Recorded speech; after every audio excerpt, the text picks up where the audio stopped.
Halo semua, perkenalkan nama saya Yarli Elkel dari Fakultas Ilmu Komputer, Program Studi Informatika, Universitas Kristen Indonesia Maluku. Di saat ini, saya akan membawakan materi tentang merancang prototipe aplikasi proyek akhir untuk mata kuliah interaksi manusia dan komputer. Yang pertama, pengertian. Definisi umum dari prototipe atau perwarupa adalah sebuah skema rancangan sistem yang membentuk model dan standar ukuran atau skalabilitas yang akan dikerjakan nantinya. Setiap pengembang maupun pengguna dapat berinteraksi langsung dengan model tersebut tanpa harus membuat produk nyatanya.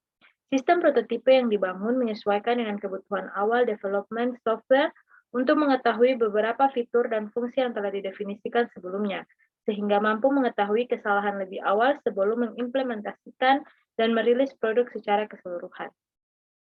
Tujuan penggunaan. Tujuan utamanya adalah supaya produk yang akan dirilis sesuai dengan permintaan user atau pasar, sehingga peran dari prototipe sendiri adalah menjadi penghubung antara produsen dan konsumen untuk dapat mewujudkan produk berupa perangkat lunak yang sesuai dan tepat guna.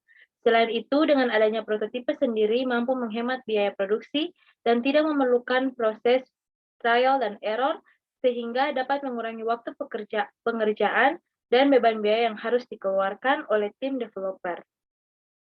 Yang berikut metode prototyping. Selanjutnya, Anda juga harus mengenal tahapan dari metode prototyping yang dilakukan oleh tim desainer. Yang pertama, melakukan pengumpulan informasi dan observasi awal. Yang kedua, membuat prototipe berdasarkan hasil analisa yang diperoleh. Yang ketiga, melaksanakan proses evaluasi terhadap prototipe yang berhasil dibuat. Yang keempat, melakukan pengujian atau testing terhadap produk prototipe yang telah dibuat. Yang kelima, melaksanakan pengujian ulang terhadap sistem sebelum masuk pada perilisan prototipe. Dan yang terakhir, menguji cobakan sistem prototyping kepada user dan stakeholders terkait. Manfaat dari adanya prototipe. Yang pertama, mampu mengetahui kebutuhan pengguna lebih awal.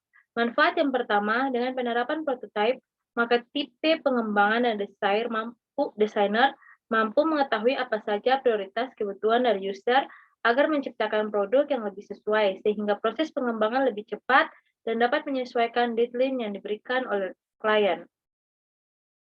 Yang kedua, dapat menghemat biaya pengembangan produk. Keuntungan yang kedua, mampu menghemat dan mengurangi biaya pengembangan seminimal mungkin, sehingga alokasi pendanaan dapat digunakan untuk kebutuhan yang lain. Yang ketiga, mendapatkan gambaran secara lebih konkret. Manfaat yang terakhir, dengan adanya prototype, maka dapat memberikan gambaran yang lebih nyata dan konkret dengan membuat tampilan sketsa lebih baik secara low ataupun high fidelity.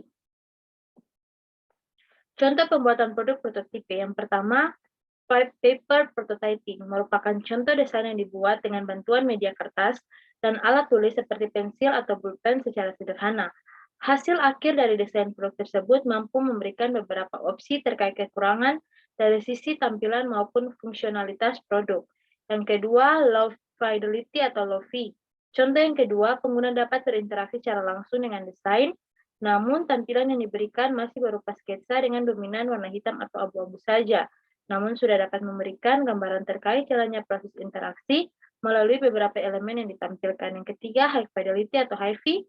Untuk contoh yang terakhir merupakan desain dengan tampilan visual yang lebih kompleks dan dapat mempresentasikan produk dari sisi UI dengan memadukan pengalaman pengguna yang lebih nyaman dan baik.